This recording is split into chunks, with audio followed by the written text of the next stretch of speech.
नमस्कार, Asian news चॅनलमध्ये आपले स्वागत आहे। पिंपळनेरच्या रामनगर भागातील श्री कालिका देवी मंदिरात दुर्गाष्टमी निमित्ताने होमपूजा 5 जोडप्यांच्या हस्ते करण्यात आली। येथील रामनगर भागातील श्री कालिका देवी मंदिरामध्ये सकाळी 7 वाजेपासून होमपूजेला सुरुवात झाली। होमपूजेसाठी योगेश अनिल गांगुर्डे, गणेश सुभाष गांगुर्डे, संजय सावंत कोठावदे, महेश समंत शेठ कोरडे, धनंजय चोकाराम माहिराव यांनी सपत्नीक पूजा केली। या होमसाठी पुरोहित म्हणून आप्पा महाराज जोशी यांनी काम पाहिले। त्यांना मदतनीस म्हणून कालिका मंदिराचे पुजारी तात्यासिंग भाऊसिंग राजपूत यांनी सहकार्य केले। तर होमपूजा तसेच आरतीसाठी प्रदीप गांगुर्डे, सुभाष जगताप, राजेंद्र गांगुर्डे, रमेश गांगुर्डे, अरुण कोठावदे, आनंद गांगुर्डे, काशीनाथ कोठावदे तसेच संजय कोठावदे यांनी परिश्रम घेतले।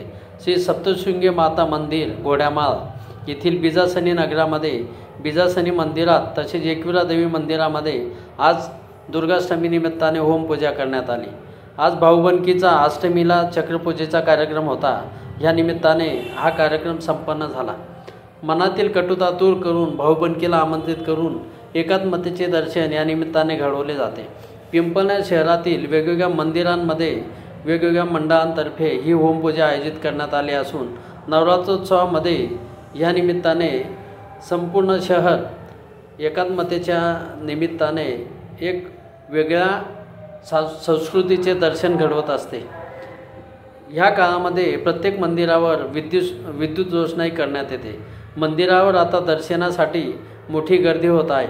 आज आदिवासी बांधवांतर्फे येथील घट्यादेव याचे विसर्जन पांझा नदीमध्ये करण्यात आले।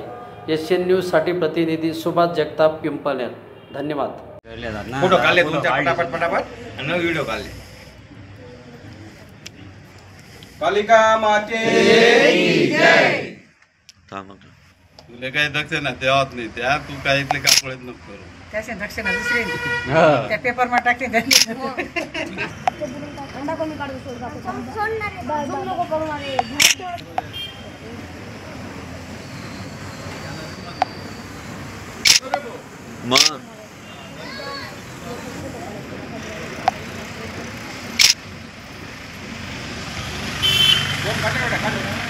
बोल अम्बे की जय, कालिका माते की जय।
बड़े